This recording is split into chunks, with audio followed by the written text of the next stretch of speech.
Thank you for watching part 1 with Sheila Delaney. This is part 2 with her. I hope you have enjoyed watching or listening to our conversation, and there are more parts coming up in the next few weeks. Please let me know what you thought of this episode or any other, and don't forget to subscribe, share, rate and review. Light up with Chua. Let me know. Thank you. That I am part of their story, and that they got a real human mom. Yeah, there's a meaning to it. That's Yes. why you are their mother, or they are your Right. children. Yes. It's not meaningless. That's the thing. Right. There is a Yes. purpose for it. Oh, I look forward to so much more conversation about this if we want to do that. Yes, yes, Yes. definitely. Yeah, why don't we do it now? Because I'm Okay. going to go into next segment. Sure. So So go ahead. Well, I was just thinking about this piece, referring to my mom, and I'm just going to feel in for a moment. I think, she would be okay with me sharing the story. We had a funny moment as a mom, and this is just 4 months ago, where I got a very small tattoo on my wrist. Well, I was in England, and I was having quite a profound experience with 10 other women in Glastonbury. And there was a lot of mysticism. There was a lot of presence of the divine feminine. It was a transformational kind of event, and to my mind was worth marking my skin for. And my mother and I had such a fascinating conversation because I called to give her the heads up, and I could put it more elegantly, but she kind of freaked out, which I knew she would. And I was so curious. I knew that would be true, and I was curious. I said, I don't understand. Like, what is it that's so distressing about this? And she said, well, because I wouldn't do it. You shouldn't do it. And it triggered such an interesting conversation where I said, but I'm not you. Well, you're an extension of me. I said, am I? And we thought about it. We, had this really wonderful conversation, like only my mom can show up for. And we ended with, here's where I land, Mom, so that you can feel about it however you like, but I claim my sovereignty over my body. And as soon as I said that, she said, you're right. I am glad you are happy with it, and it is your body.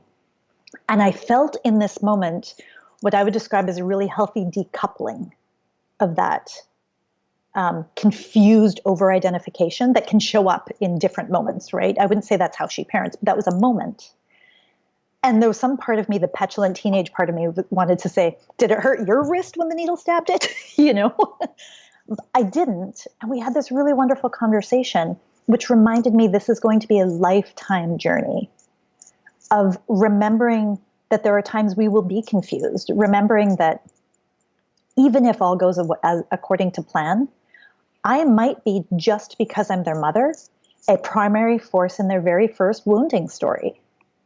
In the course of their journey to becoming the best that they can be, there has to be a wounding, to my view. There has to be a portion, something that trips them into their journey, the hero's journey or the heroine's journey, as I would say. And it's usually painful. And it'll probably be me that causes it. And so I really had to, when I realized this, sit very deeply with that, with this deep sense of trust and faith, that does not have to mean alienation in our relationship. It doesn't have to mean I do something cruel and awful. It does mean that I'll have to be able to forgive myself quickly in the moment, if I have the privilege even of being aware of it, so that I can stay in a relationship.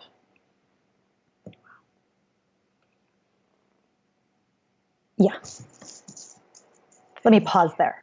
Thank you. Thank you. If only I always did it well, but... Thank you. Wow. My pleasure. Should I move to other sections? I'm like, okay, yeah, I know on every question there will be something so deep that I won't want to move to the next one. It's your show.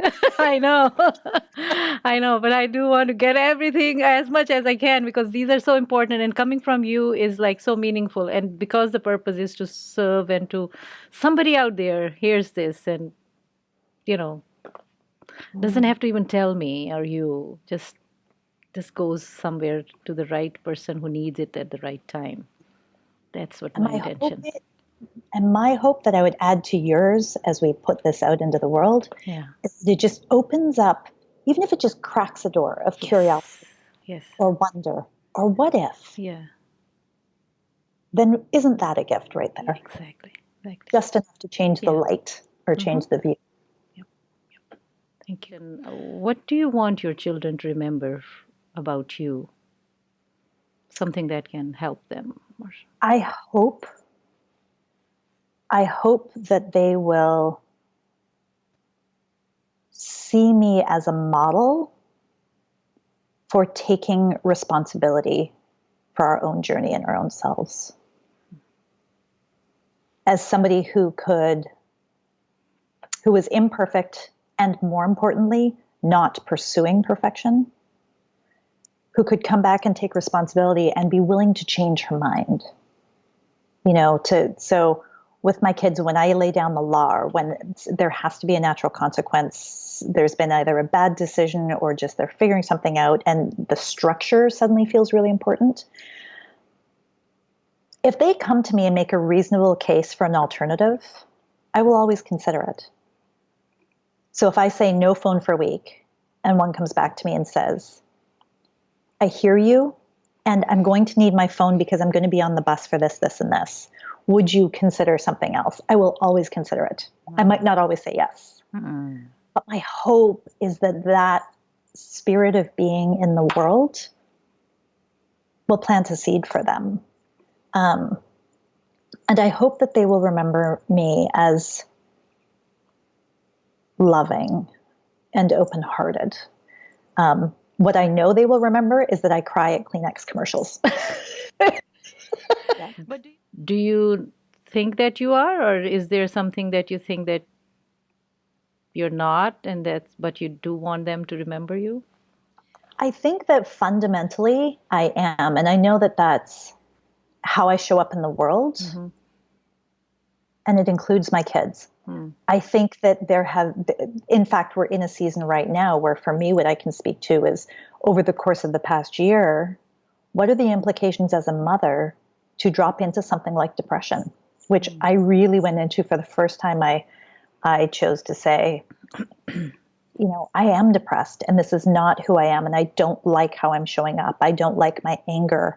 I don't like the way I'm expressing what I want or need. I can see myself trying to grasp for control, and that began to impact my parenting, my relationship. And so really owning the fact, well, a whole bunch of things coming together. Go ahead. No, yeah. So this would be helpful for people who are going through something like this. So maybe you can lay it out from that angle. So when you are depressed and you have experienced that, then you become more of a control freak? That's my flavor. That's your, okay. That is my flavor. It's not necessary that everybody does that, but some people might be doing that. And if one finds people doing that abnormally and doing it too much, and then the next thing is, so they can pay attention to it, this person is going through something which is not fitting right with their life, or... And I could really feel it. I hope, and what I have chosen to do, Shwa, is to repeatedly have conversations with my kids. Yeah. So I wanted you to tell how do you get out of it, or what's the solution? Yeah. So this is part of it. Yeah. Part of it is giving myself permission to just be in it, and to remember that it's not a character flaw to become depressed. Okay. Right? Because I deal so much with emotional fluency and elevating the human experience, I become really grateful for those tools in those moments where I cannot connect in that moment to anything beyond my own frustration or grief. And by depression, for me, what I experienced was a real suppression of motivation, of patience, of willingness, of will. And so what I did repeatedly is I had conversations with my kids to say, I'm in a very strange season, and I want you to know it's a season. and that this too will pass. And I know that this is hard on you. I want you also to know it's hard on me. And I am not happy with how I am all the time. And so there has to be this responsibility where I have to go back and say, I was off the wall last night and I am so sorry. And also be willing to not hear from them every time. Oh, I forgive you, Mom. How can we be more supportive? Because they're teenagers. They're not always equipped for that. And I don't want them to feel that pressure. It's my journey, but they're affected by that. And so that's part of it, is the staying in communication helped me to stay in connection, because I think what happens in the depression is we become isolated and we isolate ourselves over and over and over again. Yeah. So it really was about, I think with depression, the inclination or the drive is to isolate and to go into a cave, go into a hole. And the discipline for me, or the act of faith, if you will, was to reach out to my kids and stay in a relationship. To do the same with my husband, to be talking to them about, frankly, perimenopause and hormonal changes and exhaustion and, all of those things that are just real. And as much as we want to, as I think about the maiden, mother, crone, those transitions as women, we talk about each of them and honoring the maiden and then honoring the mother and then honoring the crone. Those transitions in the middle are messy. And so really trying to honor that transitional space. And so that was helpful. I'm so glad you mentioned these transitional spaces. It's a death, right? Seriously. I think it is a death of the mother archetype as we move into the crone, or it is a death of a way of being. It is a death of one flavor of connection to our body. And there's rebirth, and we know birth is messy. And that rebirthing of who is the women that I claim now, that I will allow to emerge from this messy void. I want to be able to greet her with love. I want to be able to greet her with care. I want to be able to greet her with a really warm welcome, not running around, shuffling through the shadows, pretending nothing's going on, And so I share that with you. I want to talk about all the time. As when I came into motherhood, I said, on my watch, no mother does this alone. You cannot do motherhood alone. And that will not happen on my watch. And now I'm feeling that shift in the same way, and really speaking to the younger women to say, you're beautiful and you're right. And your butt's not the same size as it was when it was 22. And that's okay. That's beautiful. Yes, it's not supposed to be. Yeah. Right. Yeah. Yeah, you're right. Yeah, all those, that huge long list that comes under this, what you just said. Like, never mind what society and what a patriarchal structure expects of us as women. And, I feel quite fiercely that I'm going to do this with beauty and grace. And grace itself is sometimes messy, right? So I'm quite inspired. My grandmother, my little Korean grandmother, my Halvini, kicked and went into her senior years kicking and screaming. She was still dyeing her hair. Her lipstick was immaculate and her manicure complete, always. Nice. And I remember watching her paint her nails, and there was this beautiful rich in her 80s, and nice. I think there are beautiful ways to do all of this. But the transitions have to be permitted, have to be allowed. That's very important. Thank you for pointing that out. And we have to educate the people in our families. My husband doesn't know beans about it. And why should he? Yep. He has no frame of reference. Yeah, so, like you can repeat it 10 times and it doesn't register, and then they're back to the square one and say, and I'm like, didn't I tell you that? Right. I will have to edit this though. Right? Yeah, I have to edit this for now. I wouldn't mind putting this out, actually. I'm so out there. Yeah. Anyways, all right. Would you like to talk about your faith, if you're willing to? I don't know if we haven't talked about, how do you identify yourself as a believer, Christian? What are you? I am, if anything, if there were a title that suited, it might be Pago-Christian or Christian Pagan, something like that. So I was raised in, I should correct that. As a child, I only knew faith. I didn't know even where to direct that faith, and it didn't matter to me. I was so in wonder at the world around me. At animals, with nature. And because we had this cabin out in the interior of British Columbia, we would be out in the woods and in the mountains and the hills all day long. And we had 4 distinct seasons. And so there was an honoring of each of the seasons. And so I just didn't doubt for a second that there is a wise, divine, benevolent, creative energy to all of it. In my teenage years, we found the church. And so we started going to an evangelical church, and part of that was the decision of my parents. And that was the first, if you will, concrete offering to me of what this creator might look like. And so I was like, yes, this makes so much sense to me. And in so many ways, it was a wonderful experience of community, of kind of protection, like because we were all kids of similar values, I actually didn't get into a lot of the difficult predicaments that some of my teenage friends did, because we were just fundamentally doing kind of different things. But as I mentioned earlier in my 20s, as I was wrestling with this idea of what is it to be a feminist, which I identified as, I wanted to be, and I wanted my own way of being. I've never very easily bought into other people's definitions. I always needed to find my own. So I would say the church was very helpful, and we had a youth pastor. I was always the problem child in the church because I had very difficult questions. So did you ask them, and did they reply to you, or they didn't? Yeah. Okay. We had a youth pastor who always indulged my questions, my curiosity, my conversation. I do not remember one time that he pulled rank and just said, because that's what the Bible says. Not one time. Oh, good. He showed up for me in that insatiable curiosity of youth and met me there.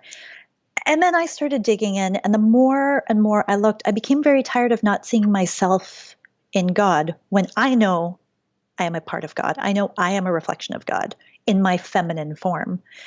And I knew as I left high school, I wanted to move into spiritual teaching, and I imagined I wanted to be a pastor. And that was the first time I heard, but you're a girl. You can't do that. And that shifted so much for me. And I would say that started a path of me stepping away from the church more, not with hard feelings, but saying, I honor that the masculine face of God is showing up here, and I am on a quest for the feminine face of God, because I know there are two. In fact, I know it's more. It is not, there's not a duality. So where I've landed actually is on a spiritual path that really deeply honors the divine feminine. And this is part of why this Glastonbury experience was such a big deal, in that when I was a teenager, I was baptized in the church by immersion. And in the church that I attended, you would give a testimonial. And so you would speak, and you would be baptized by immersion, wearing a white robe, dipped into the water, and then lifted from the water by the pastor. And it was it's a very beautiful experience.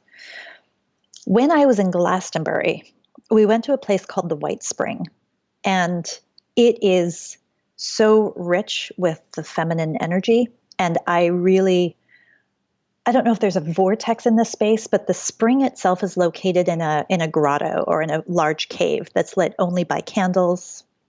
There's a gate on the front, and it is a sacred spring to which many people would make a pilgrimage all throughout history. And it's so feminine. You walk in, and it's moist, and there's, water on the ground, and, the walls are a little damp. So you feel like you're in the womb of earth. And tradition says that the waters there are very healing. And so you're invited to bathe in this large round pool that's about 3 feet deep that sits in the middle of this cave. But if you do, you must do so unclothed. So you must strip yourself down. And because it's often open, generally open to the public, you can imagine that doesn't happen quite as often. It still does happen, but we were very fortunate in that as the 10 of us, we had private access.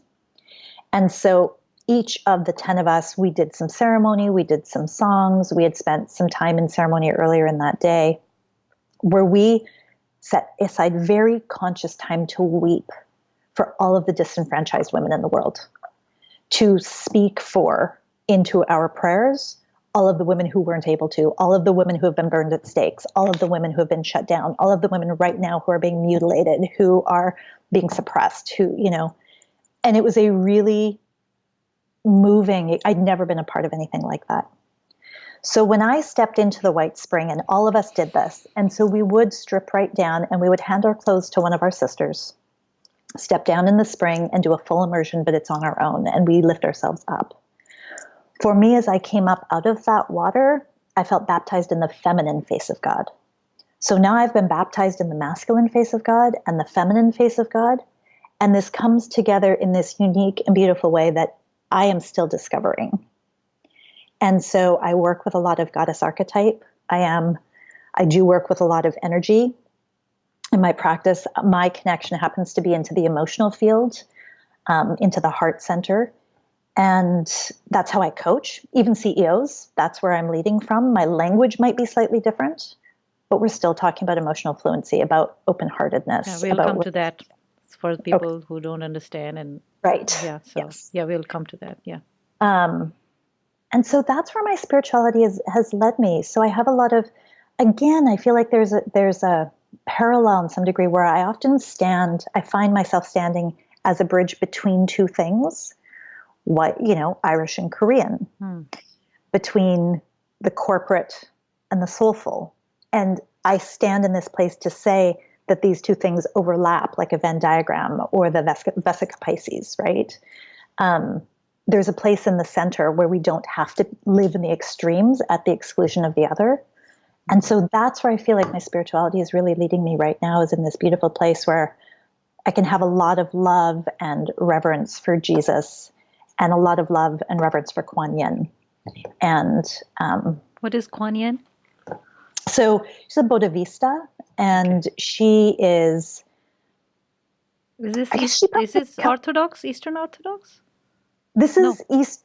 So more, my understanding is more Buddhist, but this is where I would have felt her through my Asian lineage. On that Korean side, where so in some cases, so I think I don't remember the whole story well enough to tell it, but actually I think she is a masculine form in China, but throughout the rest of Asia, she actually took on a feminine form. And she would be a Mother Mary energy, very unconditional love, very a hope giver, a life giver. I really experience her as a stillness, that deep maternal stillness that can hold space, hold the sacred, while I weep and tear my hair and gnash my teeth.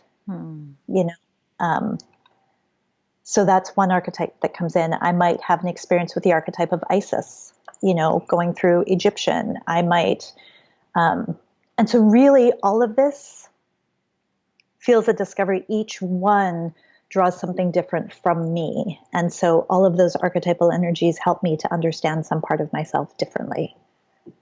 Wow. Which allows me to offer myself into the world differently.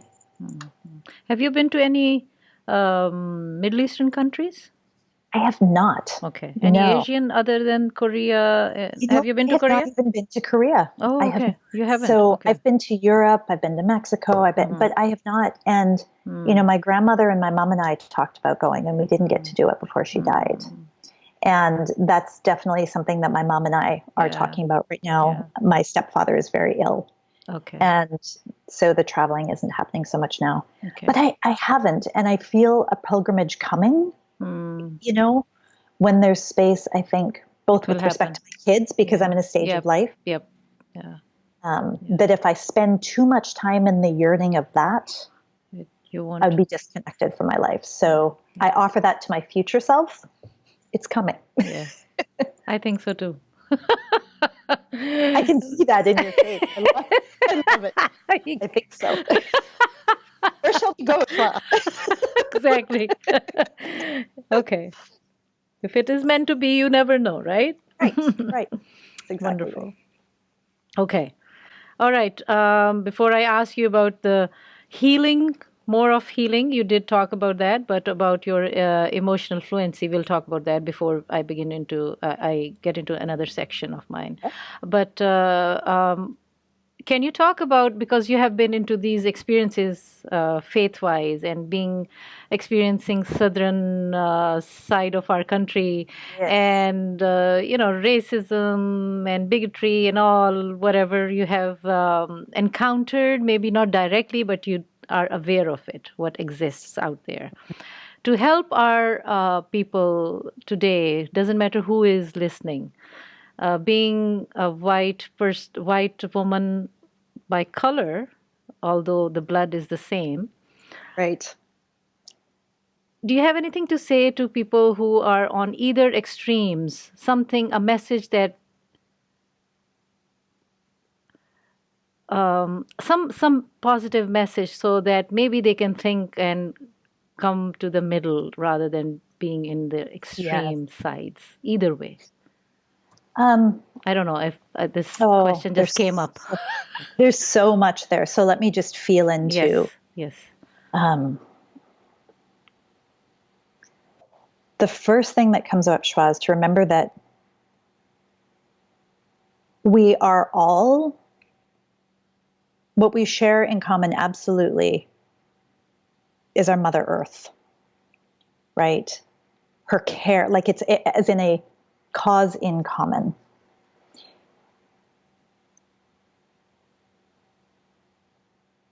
And there's something really important about shaking off the arguments, the agony, all of those things. And while that is true, so I say that, I think there is a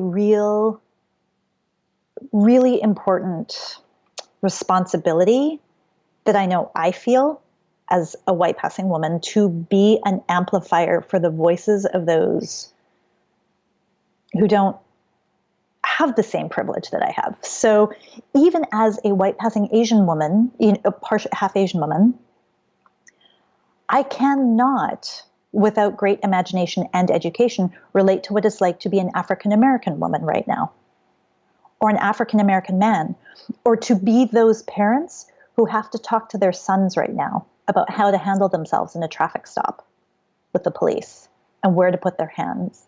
Like I'm so angry. I'm so outraged about this. Yeah. And